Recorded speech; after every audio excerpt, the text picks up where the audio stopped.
Na aula passada vimos a ciência da ecologia. O professor Oromar nos explicou o que é ecologia. Ecologia é a ciência que estuda a interação dos seres vivos com eles mesmos e com o ambiente onde eles estão. É a preocupação da ação que nós fazemos na natureza e a reação que ela nos dá. Vimos quais são os ramos da biologia. Para poder estudar a ecologia, precisamos de todos os ramos da biologia, que vem a ser a bioquímica, que mistura a biologia com química, a citologia da célula, a histologia, que estuda os tecidos, a anatomia, a parte dos seres, a fisiologia, as funções, zoologia, os animais, botânica, os seres vivos, genética, evolução, para onde vão esses seres vivos. Aprendemos os termos utilizados na ecologia. Os termos utilizados na ecologia são importantes para que os cientistas se entendam. Donde o mais importante é a definição de ecossistema, que nós temos uma relação entre ser vivo com ser vivo e ser vivo com o meio que nos encontra. Boa aula!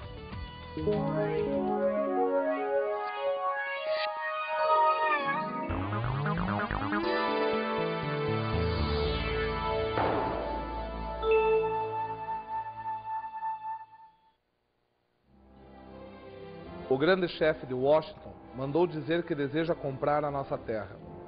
O grande chefe assegurou-nos também da sua amizade e benevolência. Isto é gentil de sua parte, pois sabemos que ele não precisa de nossa amizade.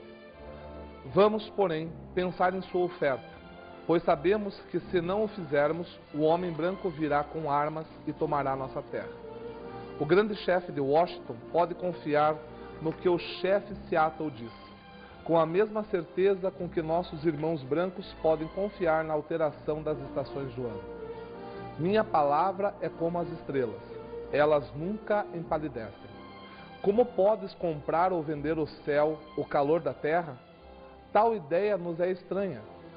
Se não somos da pureza do ar ou do resplendor da água, como então podes comprá-las? Cada torrão desta terra é sagrado para o meu povo. Cada folha reluzente de pinheiro, cada praia arenosa, cada clareira e inseto a zumbir são sagrados nas tradições e na consciência do meu povo.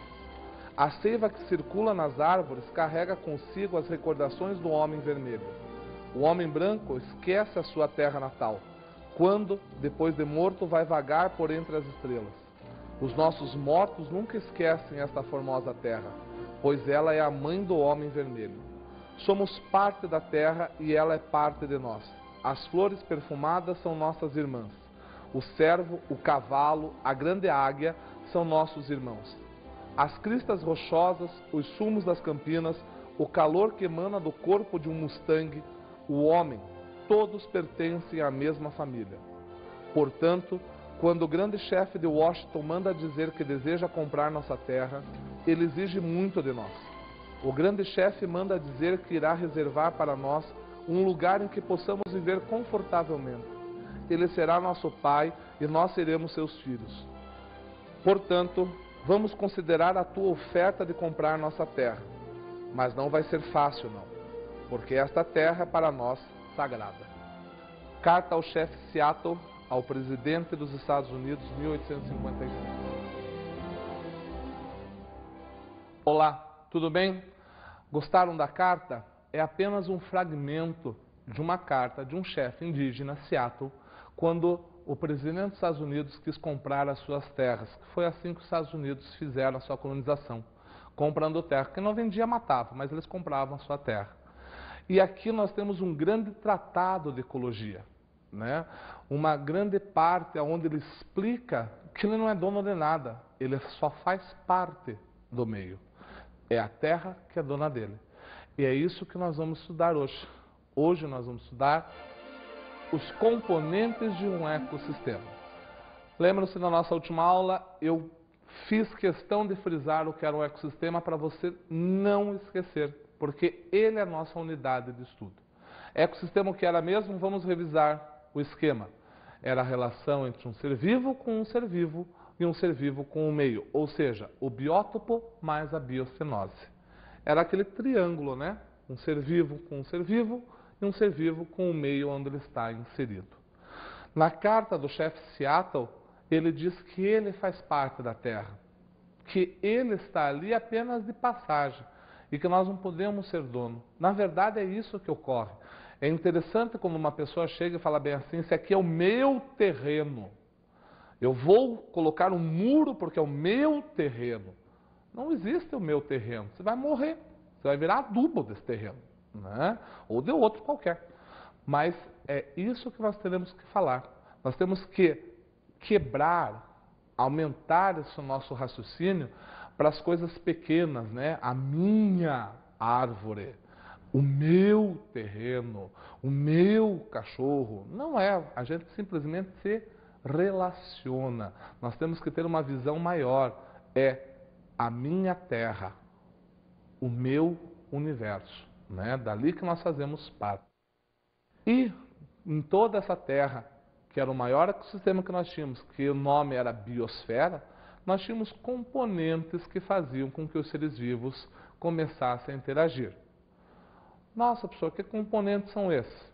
Bom, nós temos tanto os componentes bióticos, os seres vivos, quanto os componentes abióticos que nós vamos estudar hoje.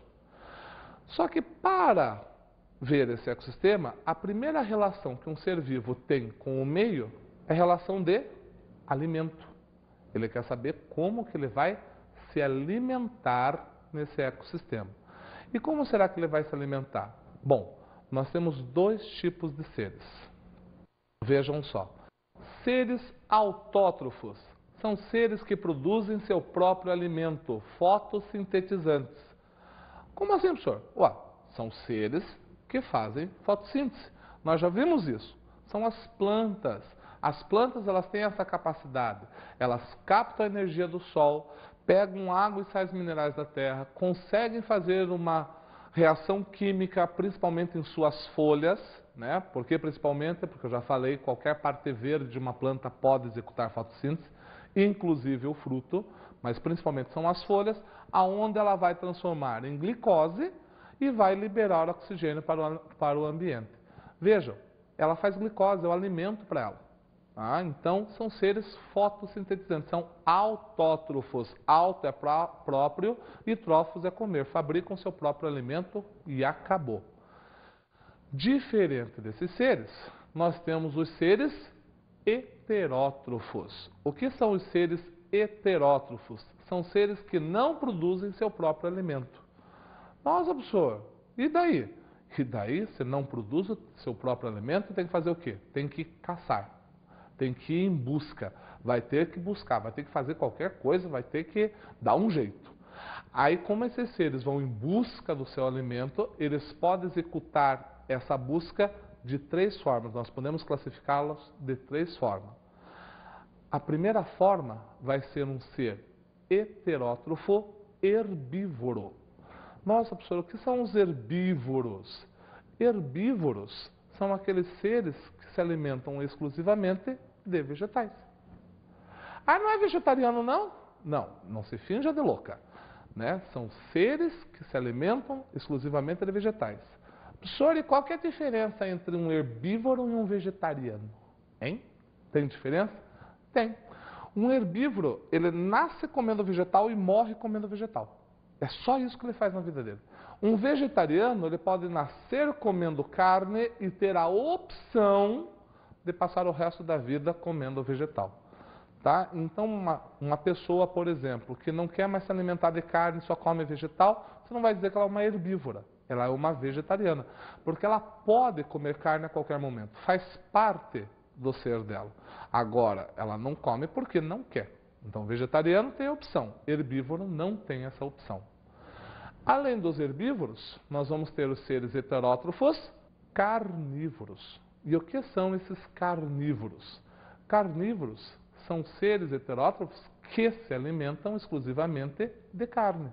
Ai, professor, tipo o quê? Leão. Ora, come carne. Já viu leão comendo caqui, por acaso? Não, come carne. Né?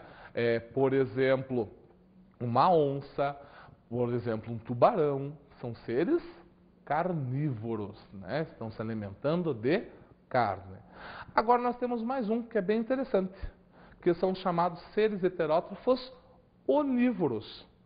Jesus amado, professor, o que é onívoro? Acompanha. Oni é tudo. E voros é comer. São seres que se alimentam de vegetal e de carne. Professor, eles comem de tudo. Pareceu, morreu, é nós no DVD. Vai comendo. Ah, professor, então eu posso dizer que o homem é um ser onívoro porque come tanto vegetal como carne? Pode. O homem é um ser onívoro. Aí que está o maior problema. Tudo quanto é literatura só diz o homem, o homem, o homem. Aí o pessoal pensa que só o homem é um ser onívoro. Toma cuidado.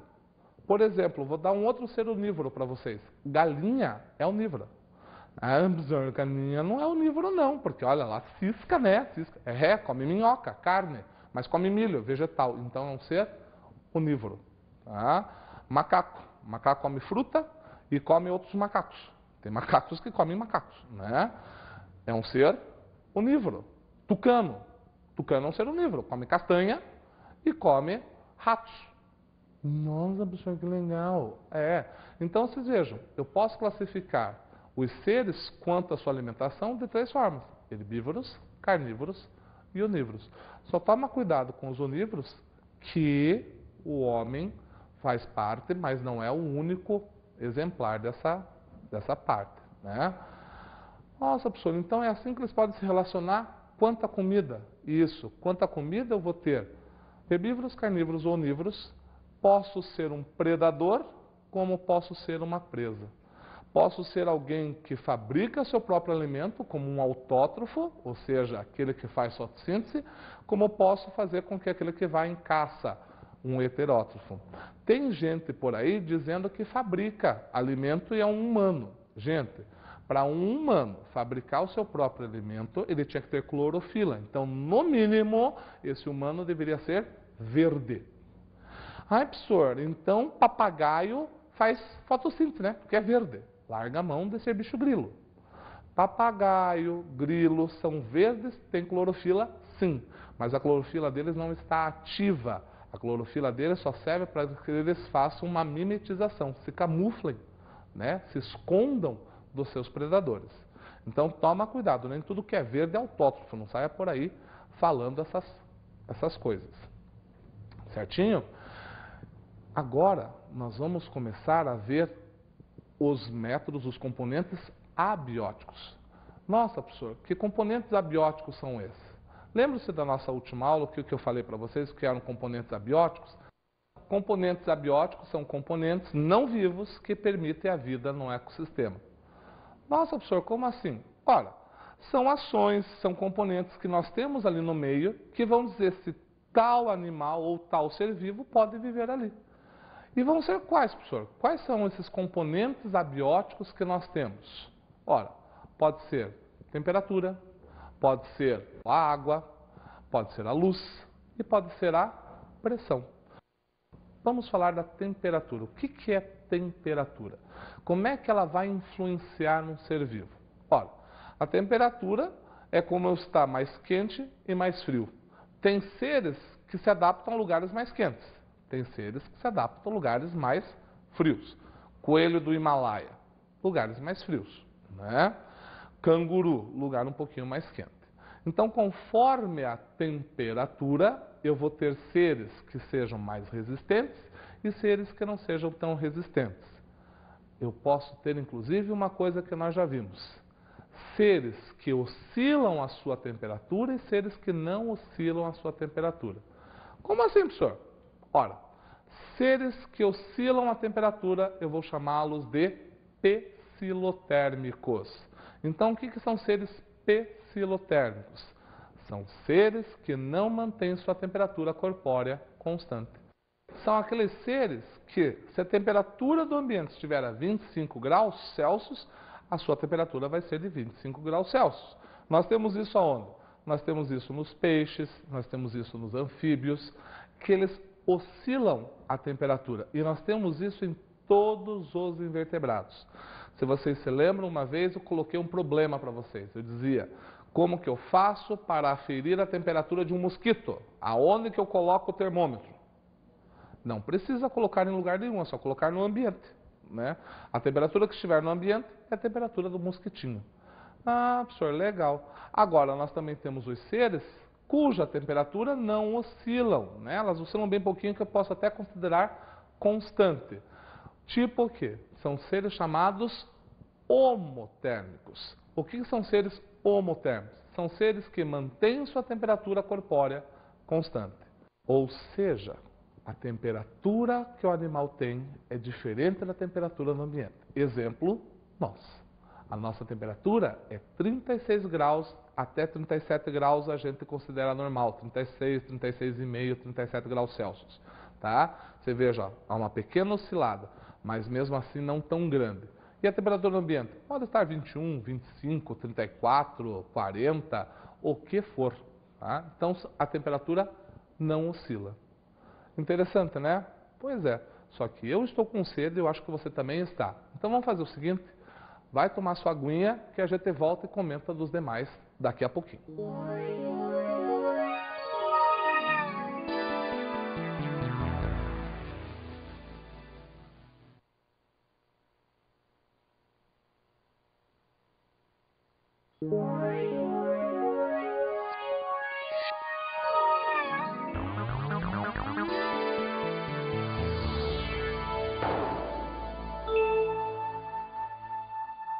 E aí, tudo bem? Todos mais hidratados? Ótimo, vamos continuar. Vejam, eu estou tratando dos componentes abióticos, ou seja, os componentes que não têm vida. Temperatura, água, luz e pressão. Pela sequência, eu estou falando da temperatura, nós já vimos lá, psilotérmicos e homeotérmicos, tinha que passar pela água. Vou passar? Não vou passar pela água. Aí, professor, que coisa, por que você não vai passar pela água? Por que você não vai ensinar pra gente? Porque isso nós vamos ter uma aula só sobre água, só sobre ela, tá? Então não se preocupe que nós vamos falar de água, mas isso numa boa.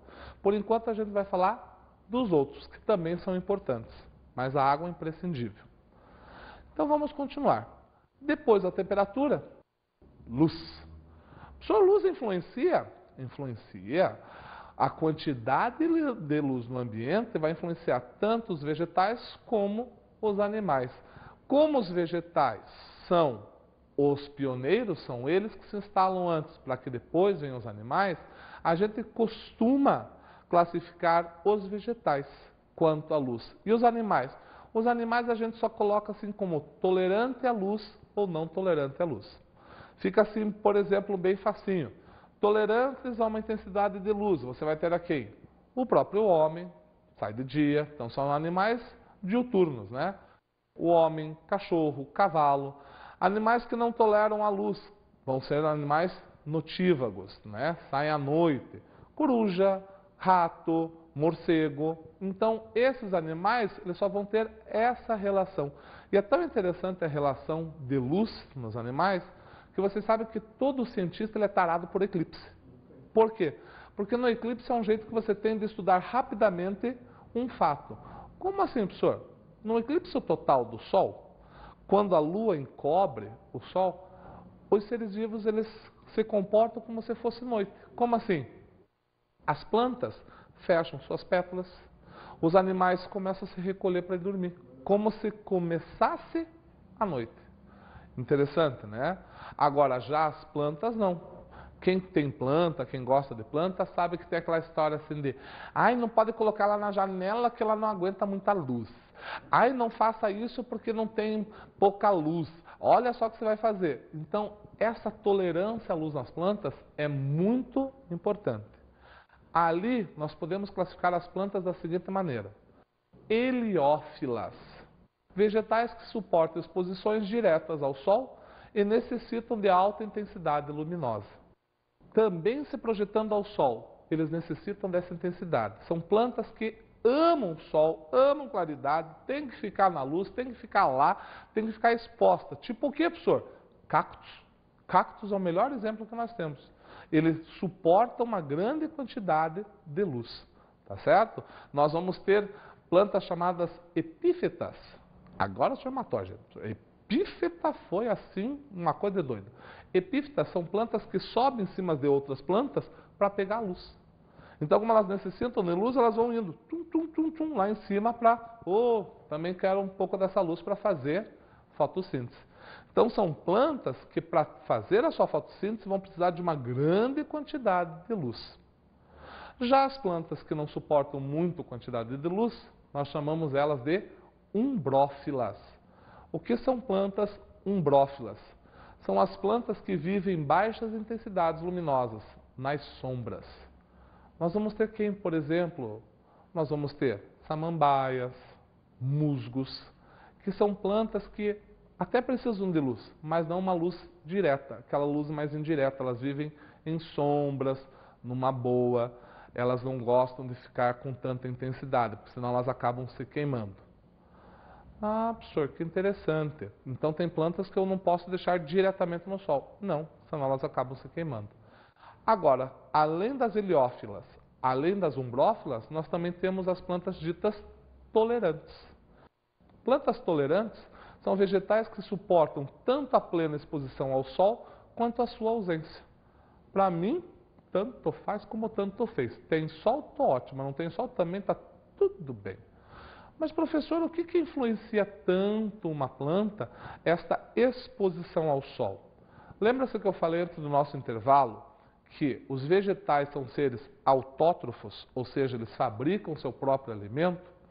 O pessoal tem o costume de fazer um pequeno erro quando a gente diz assim, que a planta pega a energia do sol e faz fotossíntese. Até aí, tudo bem. Aí o pessoal imagina o seguinte, bom, então, se a planta pega a energia do sol para fazer fotossíntese, ela só faz fotossíntese de dia. À noite, cessou, certo? Errado. À noite, ela vai fazer a fotossíntese com a energia que ela acumulou. Então, nós vamos ter organelas nas células das plantas que conseguem captar e conseguem armazenar essa energia. Me acompanhe. Você sabe, lá da física, que a luz é um componente de várias cores, visíveis 7. Tem uns físicos aí que brincam com 6, outros dizem que anil é cor, outros dizem que não tem. Eu vou pecar pelo excesso. Então vamos colocar 7. Tem gente que não gosta do anil. Dessas 7 cores que compõem a luz, você sabe que começa com vermelho, amarelo, alaranjado, verde, azul, anil e violeta, né? Dessas 7 cores, qual que vai ser a cor que a planta usa para fazer fotossíntese? São 2. É o vermelho e o anil, tá certo? O pessoal sempre pensa que é o verde, né? A planta usa o verde. Se você está vendo o verde é porque ela está jogando para fora. Então, ela vai usar o vermelho e o anil. O vermelho porque ele é mais intenso, ele acontece a fotossíntese mais rápida. E o anil porque penetra melhor nas suas células. Deste vermelho é este que a planta armazena. Então a gente vai dizer que essas células armazenam o vermelho na sua forma vermelho extremo. Então quando chega de noite, quando chega a noitezinha que não temos mais luz do sol, as células dos vegetais dessa planta pegam a energia do vermelho e começam a reutilizá-la. Ah, professor, então ela fica captando tanto para fazer fotossíntese como para armazenar. Exatamente. E quando ela armazena demais, será que ela tem um seu limite? Tem. Todo mundo tem o seu limite. Quando ela armazena demais, ela tenta se proteger fechando. Então você vai ter uma folha que faz isso daqui, ela fecha, ou aquela folha que simplesmente cai, né? Para tentar proteger a exposição no sol. Por isso que você vai ter plantas que se mexem, né, conforme a intensidade de luz, para que ela se proteja. Tem plantas que chegam a fazer uma rotação. Está batendo muito sol aqui na folha, ela faz isso daqui. Ela gira, porque daí o raio do sol passa. Não fica aquela exposição tão grande. Nossa, professor, então isso depende muito da luz. Exatamente. A luz vai fazer com que a planta tenha folhas grandes ou folhas pequenas. Você veja, o cactus, por exemplo, que é uma heliófila, tem folha. Já viu folha em cactus? Não tem, não precisa. Então o que a gente faz? O que a natureza fez? Pegou, fez com que o caule fizesse fotossíntese, portanto o caule é verde, e transformou as folhas, que iam dar só um trabalho muito grande, em espinhos para que ela se defendesse. Já uma samambaia, que é uma flor umbrófila, ou seja, não vai ter tanta exposição à luz, eu já faço uma folha enorme para captar o máximo de luz que ela consiga. Então, conforme a luz, você vai ter também o tamanho nos seres. Está entendendo? Bem facinho, né? Bem bonitinho. Da luz, nós vamos agora para a pressão. Nossa, professor, pressão influencia? Lógico. Você nunca viu aqueles comentários que o pessoal faz, a seleção brasileira foi jogar na Colômbia, teve que chegar 2 semanas antes por causa da pressão, por causa que a pressão deu lá enjoo, por causa que a pressão incomodou os ouvidos. A pressão influencia. Se você já foi à praia e passou pela serra, você sente aquele desconforto no ouvido, que o pessoal fica lá, estou meio surdo, acho que estou meio surdo, porque a pressão vai influenciar. Às vezes pouco, às vezes muito. Então, conforme for a diferença de pressão, você pode ver se um ser vivo sobrevive ou não. Tem pessoas que têm o coração fraco que não podem ir em regiões do Brasil onde a pressão é grande. Nossa, professor, e daí? Daí que não pode morar lá, senão vai sofrer do coração mais ainda. E tem pessoas que os médicos aconselham. Vou dar um exemplo para vocês. No Brasil colônia, era muito comum os médicos aconselharem os seus pacientes a ir morar em Campos do Jordão. Pressão menor, o ar era melhor, então eles mandavam lá os tuberculosos, né? Quem tinha pneumonia, porque quem tem pneumonia começa a fazer escavação no pulmão, o ar de lá era melhor, a pressão era melhor.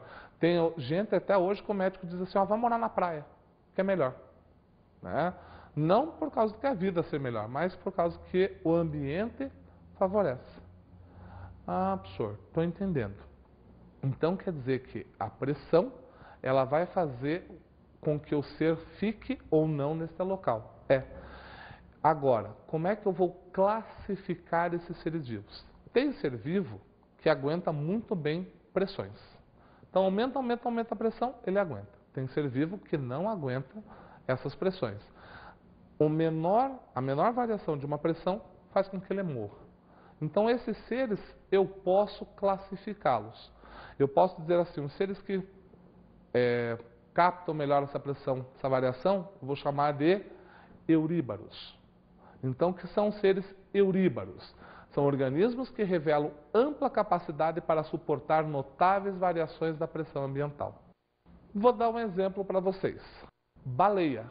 Baleia é um ser euríbaro extremamente interessante, porque ela pode mergulhar a grandes profundidades, onde você sabe muito bem que a cada 10 metros de uma coluna de água, aumenta-se uma atmosfera de pressão. Isso vocês já estudaram em física, né? Então a baleia está descendo, desceu 10 metros, ela já tem sobre ela 2 atmosferas de pressão. Não, professor, o senhor falou que a cada 10 metros é uma atmosfera? Sim. Não esqueça que eu tenho uma coluna de 10 metros sobre ela e mais uma coluna de ar, porque em cima do mar tem um ar, que faz mais uma atmosfera de pressão. Então ela está com 2 atmosferas de pressão. Depois, se ela for a 20 metros de profundidade, 3 atmosferas de pressão. E ela pode retornar numa boa, que ela não está nem aí.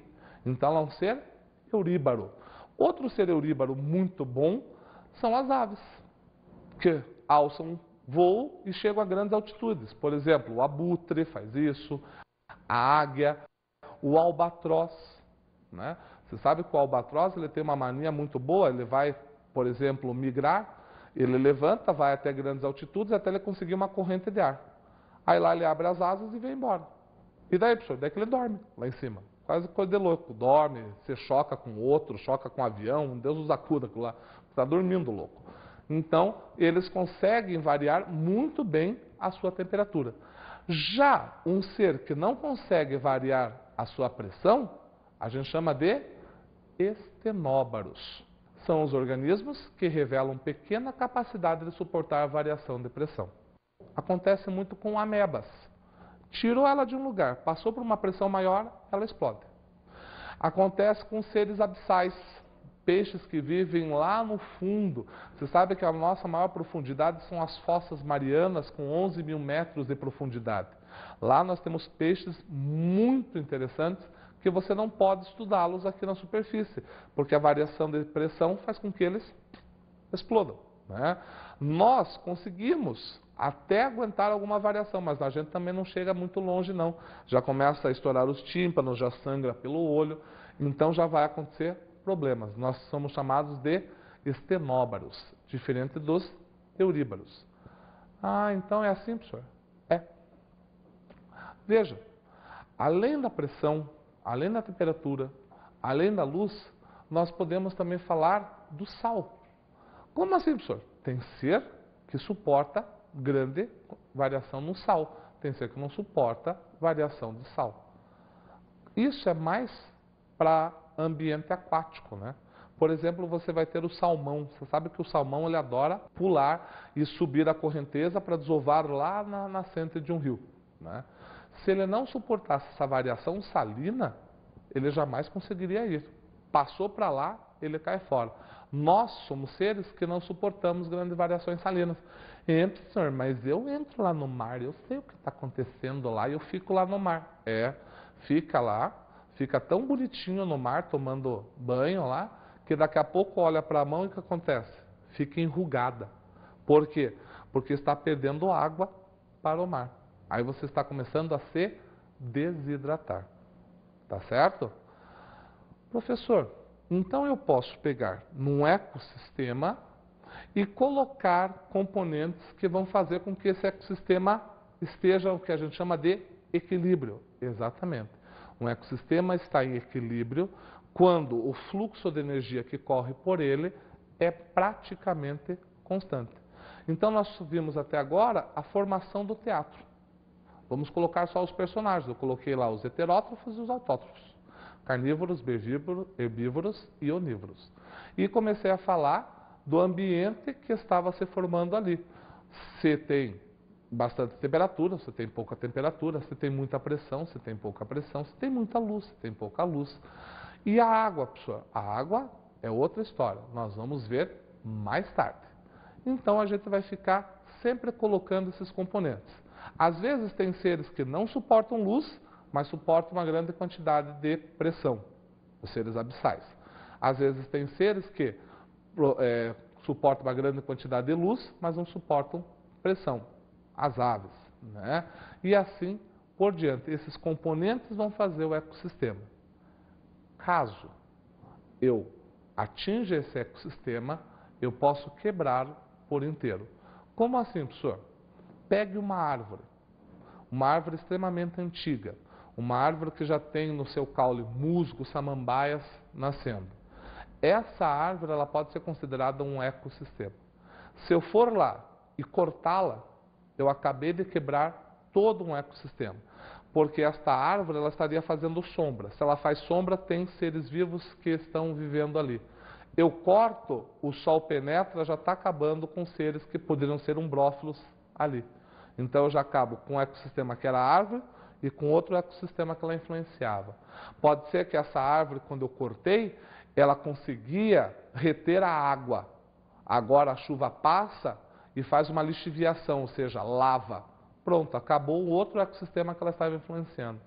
Lembra-se que nós falamos na nossa última aula? A toda ação corresponde a uma reação? É isso que a ecologia vem dizer. O fato de você cortar uma árvore vai fazer com que todo o equilíbrio delicado daquele sistema se quebre junto. E pode ser que a reação seja pior. Vou dar um exemplo para vocês. No Paraná, tem uma ilha chamada Ilha do Mel. A Ilha do Mel, ela tem um processo muito interessante. De tempos em tempos, tinha uma correnteza que passava pela Ilha do Mel e tirava a areia da ilha e depositava na costa do Paraná. Bonito, não tem problema. Depois ela tirava da costa ali do litoral e depositava, formando a ilha novamente. E daí, professor? E daí que o pessoal inventou de fazer um porto, reativar um porto chamado Porto de Antonina. O que aconteceu? Ora, para abrir um porto você tem que ser fundo, porque senão o navio encalha. Aquela areia que saía da Ilha do Mel e se depositava no litoral, se depositava bem ali onde eles colocaram esse porto. Aí eles tiraram a areia. Quando a maré passou para pegar areia e formar a ilha, não tinha areia. O que aconteceu com a ilha? Se separou. Por quê? Não tem mais o que forma. Quebrou-se um ecossistema, quebrou-se os componentes que estavam neles. É isso que a gente quer que o pessoal entenda. A Rio 92 não estava ali só para mostrar, olha que bonitinho, salve o mico-leão dourado, salve a baleia. A Rio 92 estava ali para mostrar que a sua ação vai corresponder a uma reação. Que não é o fato de você dizer só eu faço isso, que vai dizer para você que não tem importância. Veja, um homem parado, quieto, ele produz por dia 5 quilos de lixo. Imagine o quanto que ele não afeta um ecossistema. O quantos componentes ele não está destruindo desse ecossistema. Mas isso é assunto para outras e outras aulas. Vamos agora para a nossa dica de estudo.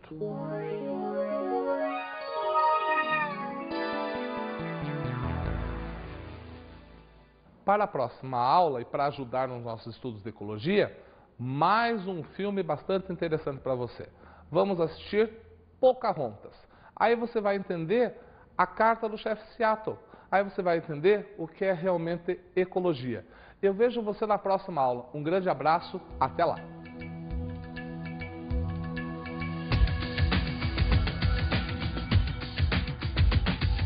O professor Oromar nos falou hoje sobre os componentes de um ecossistema. Um ecossistema é formado basicamente por seres vivos e o meio.